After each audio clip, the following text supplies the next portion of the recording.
東京で生まれて埼玉で育ちました。で、母国語は完全に日本語です。でも家の中では結構英語を使ったりとか、親は英語だったので、バイリンガルですね。俗に言う。だからもう外国人の仮面をかぶった偽外国人っていう感じで、というわけでまたジョッキンをすっ飛ばしてもう紹介したくてうずうずしてるんですけど本日もゲスト来てます。ご紹介いたします。僕の大親友で姉で友達で姉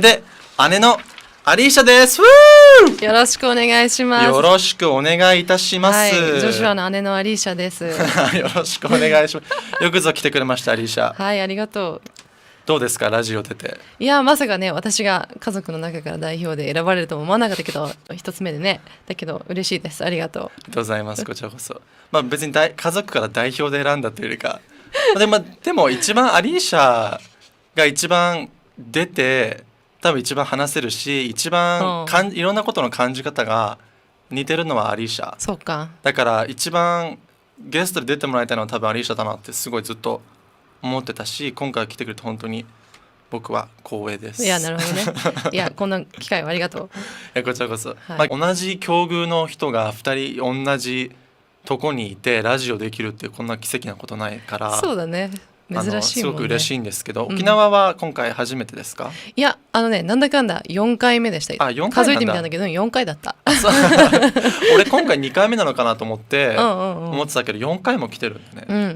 あれだね、ジョシュアが西表島に住んでる時遊びに来たのが結構大きかったかなそうだった。俺が西表に住んだ時にアリーシャ来てくれたんだよね。そう、どこまで迎えに行ったんだっけ俺。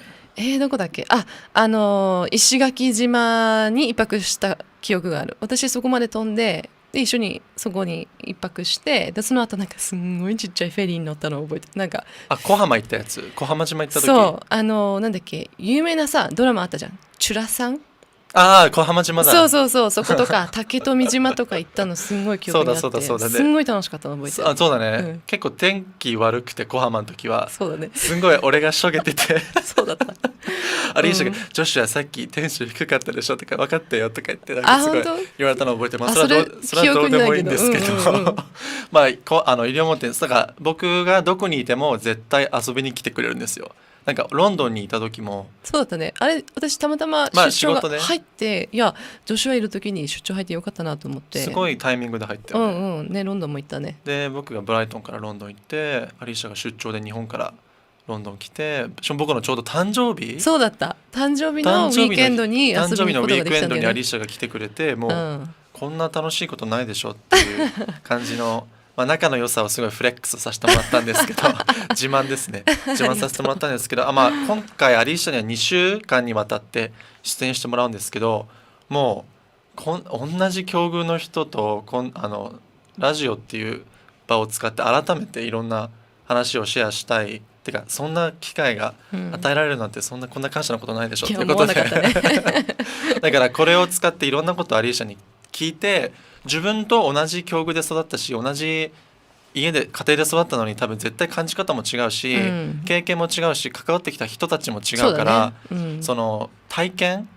が全然違うと思うんだよね。だから全然違う話も出てくるし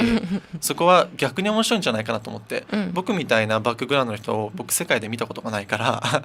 それと僕と同じバックグラウンド持ってるのはお兄ちゃんとお姉ちゃんだけで、そうだね。だからその人と同じことを話しながら全く違う回答が出てくるっていうこの面白い状況にすごい僕は惹かれて、いろいろ質問していきたいなっていう、というわけでいろいろアリーシャ質問していきますよ。はい、Are you ready, sister? I was born ready. You were born ready. これいろんなインターナショナルなバックグラウンドを持った方々に絶対最初に聞いている質問なんですけど、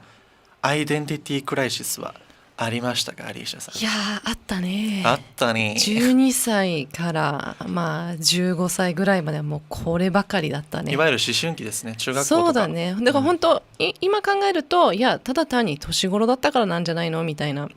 こと周りにも言われるけど、いやアイデンティティクライシスでしょって自分でも言いたくなる年頃に重なったそのアイデンティティっていうその自我を意識し始める年齢だと思うんだよね。そうだね。12歳から15歳って、人と自分っていうその分けて考えてっていうそのいろいろあると思うんですけど、具体的にどんなことがありましたか？まあ結局はその親も日本で育った宣教師の子供で、まあ、母親はニュージーランド人でしょ。でお父さんはイギリスとオーストラリアのハーフでも大学アメリカに行ってとかっていう、まあ、いろんな文化が入り混じってて、で、まあ、自分は小学校2年生まで普通の日本の幼稚園小学校行って、で小2の時に2年間家族でアメリカに行ったじゃん。行ったね。もうその時普通に現地校にいられて、まあ、家では英語で喋ってたけど、まさかその、ね、普通の現地校に入れられて、でまあ喋れたけど、まあ、学校の先生も大丈夫かなこの子心配そうにいつもなんか言われたの？横に呼ばれてなんかリーディングとか別のことを、まあ、やっぱりペースが違うからバージニアの学校でバージニア学校だから先生と2人で1対1でとかっていうの。そうなんだ、日本の学校にもその後小4の時戻った後もやっぱり日本の小学校のこと算数か数学じゃなくて算数のレベルがその年から数学それやばいよそう算数のレベルがやっぱりみんなと遅れてるからだから正月のもう2日3日とかみんな家族と過ごしてる時に私だけ呼び出されて、あなたはちょっとアメリカの学校でちゃんと算数ちゃんとしたレベルやってないからみんなと追いつくためにやっぱりおいでよみたいな感じで先生と一緒に勉強したんだけど、まあそれはともかくまあアイデンティティクライシスの話だけど、その後まあ帰国して日本の小学校に卒業するまで行って、でその後中学高校はその東京のアメリカンスクールに入れられて、でクラスメートのほとんどがやっぱり宣教師の子供っていうことで、みんなは普通の宣教師だと4年に1回ファ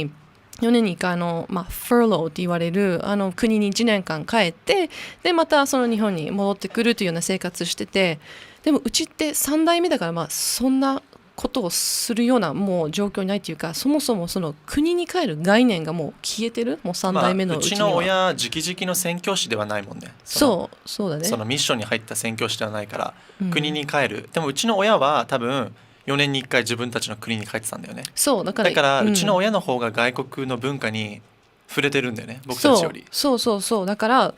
ある日ね埼玉にね埼玉ラーメン屋でお母さんに言ったのを覚えてる。どのラーメン屋？ちなみに正直名前は覚えてないけど、四季のサティの地下。いや違ういや強いて言ったら馬場の方だけど馬場の方で分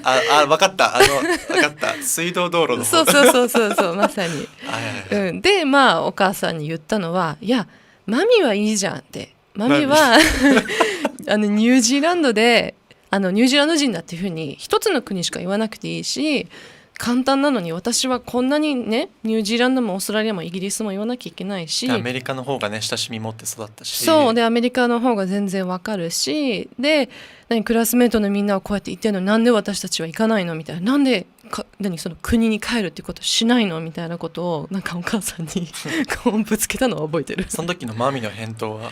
いやもうだって私たちの家は日本でしょみたいな感じのもうマミの平和な感じの回答が返ってきた。ユートピアアンサーね、まあ、お得意の。そうだったね。いやだからもう仕方なくそっかみたいな感じで、でもまあ15歳ぐらいまではなんでっていう感じでずっと、悩んでたね。なんかそれが解決するきっかけとかありましたか？いやなんかまあ大人になって、いやこの経験も普通じゃない、やっぱり英語が喋れることで日本語でもニュースが読めることってなんかこう情報源が複数あるっていうことに対してその世界観が違うな、だからやっぱりその環境に感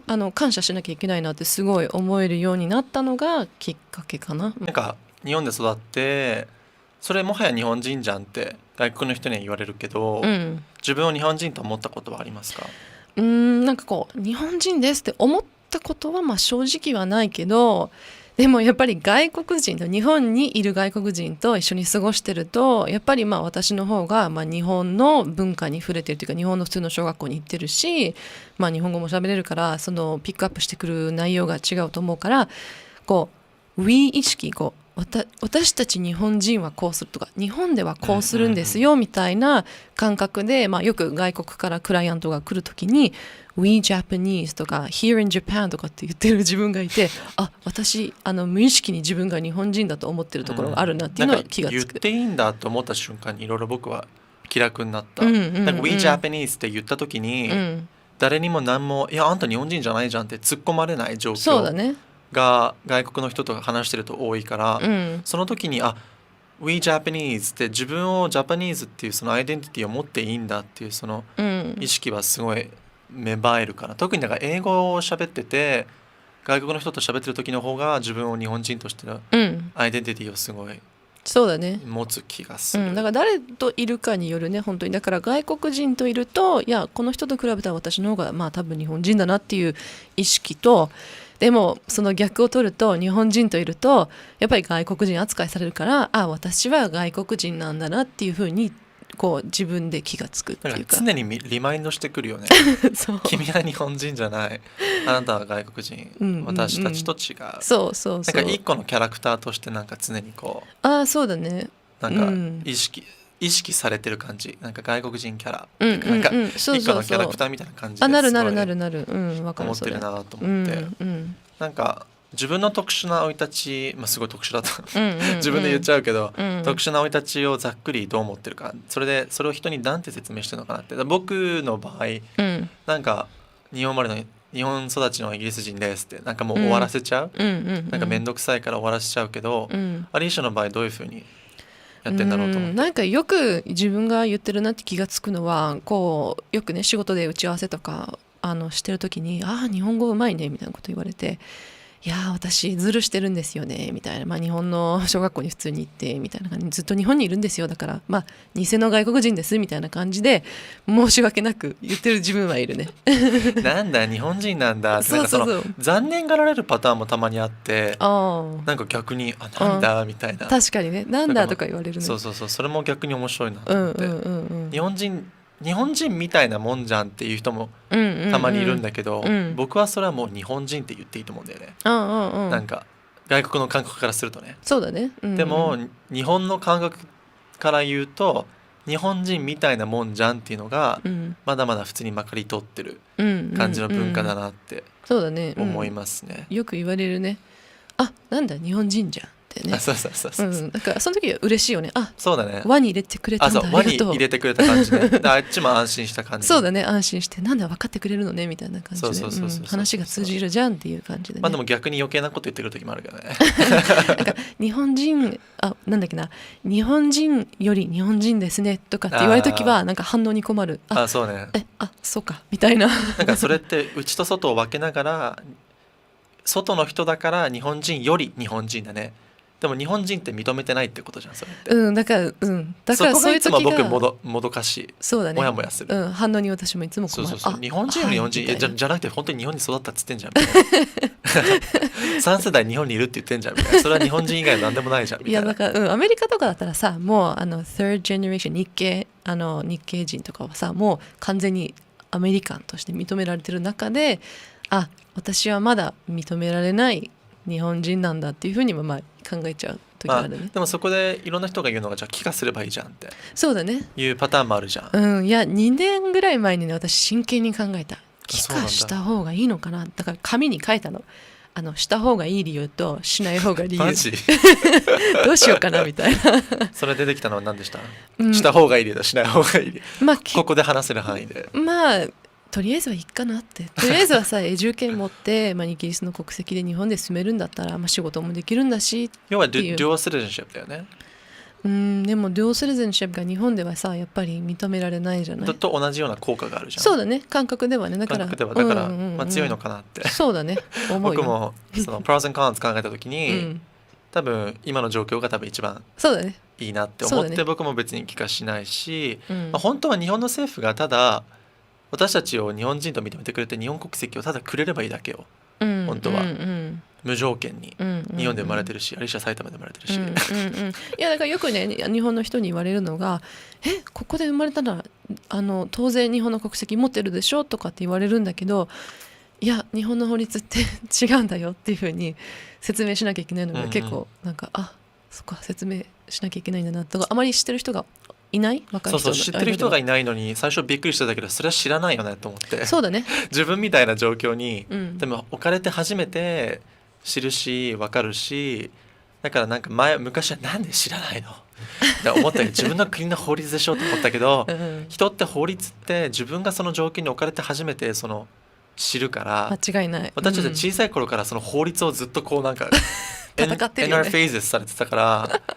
戦ってたからうん、わかるけど、多分日本人はね絶対その日本で生まれても日本の国籍はもらえないっていうことあんまり知らないんじゃないかなってそうだね、思うんだけど、うんだから人には自分は何人ってアリーシャは言ってるの？そしたらうん、だからまあ相手がどれだけ知りたいかによるよね。だからまあとりあえずは、まあ、国籍はイギリスです。でも住んだことがありませんって言って、まあそう、アリーシャ住んだことないよね、イギリス。そうなんだよ。21歳で初めてイギリスの地にこう足を踏んだ。アリーシャも21だったんだ。そう、女子はも確かそれぐらいだよね。21ぐらいで初めてだった。うんうん、でその時もうついに私はマザーランドね、母国へやってきたのねほわーっていう感じで、はいはいはい、でしかもフランスで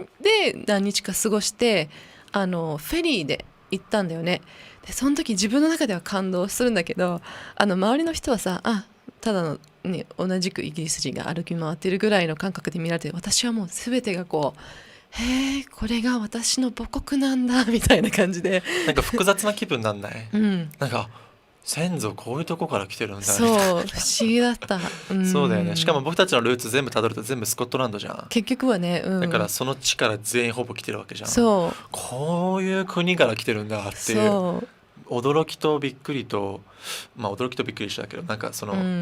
なんか変なモヤモヤな気持ちになったの覚えてる。でもねイギリスで3週間その時過ごしたんだけど、帰国の日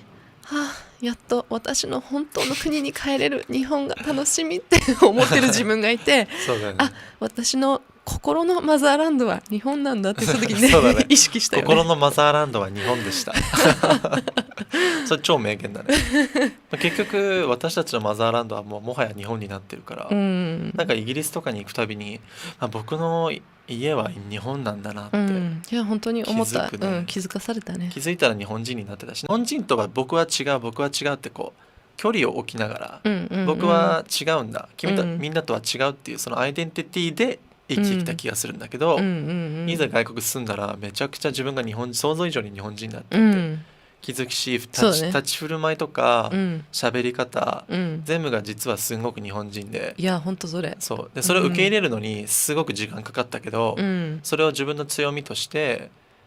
受け入れた時に楽になった、そうだね、私も周りの友達にいやこの子ねめっちゃ日本人なんだよっていうふうに、外国人の友達とかに言われるとそうなんだそうやって見られてんだみたいな、そう、そういうふうに見えてんだって、あとなんか初対面の人とかに、すんごく日本人らしいねってそのシャイな感じとか、なんか僕の元々の性格と日本人の性格を混ぜて喋る人もいるから、それは多分僕の元の性格だよって思うけどなんかもう元の性格まで影響されてるのかなとか、元々の性格がすごく日本的なのか、なんかちょっと分かんないんだけど、分かんないよね。私も分かんなくなる時だったでどこの出身ですかとかって聞かれて、まあだから最近はもうリアルを話そうとかって思って出身は埼玉ですとかって言って相手の反応を見るどんな反応、どんな反応するの？ちなみにどういうことですかみたいな感じの時とっていうね、なんかもうこっちはその反応が楽しみで仕方がない。はいはいはいはいはい。でもなんか埼玉ってそのネタになってる部分があるから。ある。埼玉とかなんてさ、私埼玉離れて都内に住み始めるまで聞いたことないワードだったから。そうなの？そうびっくりした。何そんな感じで埼玉って思われてんだなって思って。知らなかったんだ。知らなかった。だからなんか逆にこう埼玉が少しちょっとバカにされてる部分があるから逆に埼玉出身ですって言うと結構受けるよね、受ける。なんか無条件で笑いが取れるっていうのはすごいよね。そうなんか顔と見た目のギャップやばいまさにそうだね。なんか僕この間ステファニーが出てくれた時も言ったけど、六本木に住んでるって言った方がいいよとかって言われた話をしたんだけどまさにそこに通ずるよね。そうだね。埼玉その顔から埼玉出てくると思わなかったとかって。そうそれよく言われる。その感覚よくわかんないんだよね、よくあるどっかのでかい町の郊外ってだけじゃん。そうだね。いや本当1時間以内でね東京行けるし、要はだからロンドンの郊外で育ってそこでどっかん笑いが取れるって外国の感覚からすると全く意味が分かんないわけ、確かに。でも日本ってなぜかその地域に対してイコールなんか笑いがつながってる部分があって、なんかこの人がここだと笑えるとか、なんかその固まった何かがいろいろあって確かになんか僕絶対外国の人には